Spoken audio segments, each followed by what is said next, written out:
চেষ্টা করলে পারি, অভিনয় করি, কিংবা কথা বলতে দিলে একটু কথা বলতে পারি, ওটা করি। আমি ক্রিকেট খেলতে পারি না, তো আমি কেন ওখানে যাবো? যেটা পারি না সেটা কেন করবো? কেমন চমক থাকবে আসলে? আহ, ভিন্নতা আসলে আমি চাই কখনো আমার ক্যারেক্টার, আমার সিনেমার ক্যারেক্টার, কিংবা আমি আমার কস্টিউম, আমার গেট আপ, আমার সবকিছুর জন্য একটা থেকে ক্যারেক্টার ভিন্ন থাকে।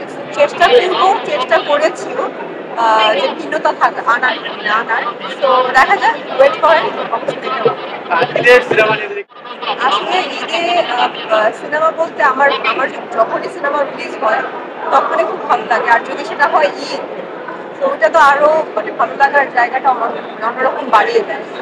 তো ঈদে আমার টগর সিনেমাটি আসছে, খুব ভালো লাগছে এবং খুব এক্সাইটেড, বিকজ অফ আমাদের প্রত্যেকটা আমাদের মুভির প্রত্যেকটা গান বলি, প্রত্যেকটা যেটা আসলে মেক করা হচ্ছে, ট্রেলার, টিজার, কিংবা যেগুলো যেগুলো আসবে পোস্টার, সবগুলো একটা মানে বুম টাইপের কিছু। তো খুব এক্সাইটেড, যতক্ষণ পর্যন্ত আপনাদেরকে না দেখাতে পারছি ততক্ষণ পর্যন্ত আসলে রাত 3টা 4টা বেজে যায়, ঘুম হয় না। যখন আপনারা দেখবেন তখন আসলে মনে হয় শান্তি মতো প্রপার ঘুম দিতে পারবেন। আমরা জন্য প্রিপারেশন নিচ্ছি। এর আগে ব্ল্যাক মানির জন্য ওয়েট গেইন করেছি, যথেষ্ট মুটিয়ে গিয়েছিলাম।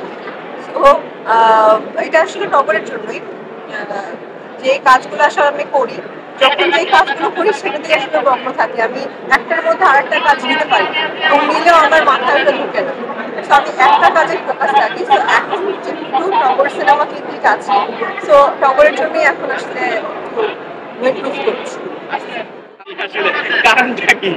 দেখুন, আমার সরাসরি আমি একটা কথা বলি, আমি যেটা পারি আমি সেটাই করি। আমি নাচতে পারি, আমি নাচ করি। আমি অভিনয় মোটামুটি চেষ্টা করলে পারি, অভিনয় করি, কিংবা কথা বলতে দিলে একটু কথা বলতে পারি, ওটা করি। আমি ক্রিকেট খেলতে পারি না, তো আমি কেন ওখানে যাবো? যেটা পারি না সেটা কেন করবো?